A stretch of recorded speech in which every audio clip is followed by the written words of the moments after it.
अस्सलाम वालेकुम मेरी प्यारी बहनों और बेटियों। आज मैं आपको एक नई रेसिपी देने लगी हूँ जो कि बहुत ही मुफीद और कारआमद है। खांसी के लिए, ज़ुकाम के लिए, अगर किसी को ठंड लग रही हो वो भी ठीक हो जाएगा, खांसी भी ठीक हो जाएगी, ज़ुकाम भी ठीक हो जाएगा। अगर किसी का दिल की नाड़ी ब्लॉक हो वो भी खुल जाएगी। ये देखो मैंने ना ये 1 इंच के करीब ना ये अदरक ली है, जंजर। तो इसको इस तरह बारीक लंबा लंबा काट लिया ना, साफ करके। ये 1 इंच दालचीनी का टुकड़ा है, ये 2 लहसुन की तुरियाँ हैं, और ये 1 टीस्पून ज़ीरा है, सफ़ेद ज़ीरा। और 2 कप ये वाले मैंने 2 कप पानी के लिए हैं।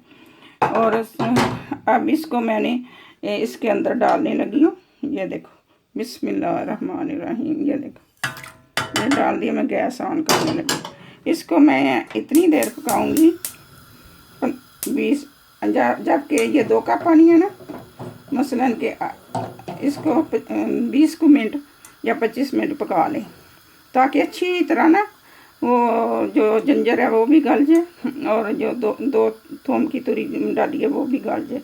और इसका कलर देखना इतना नाइस निकलेगा जिसका कोई हिसाब नहीं। इसके बाद मैंने क्या करना है वो मैं आपको बाद में और भी चीज़ें इसमें के अंदर डालनी है, वो मैं आपको बाद में बताती हूँ। अब इसको मैंने अच्छी तरह पका लो ना, फिर मैं आपको बताती हूँ।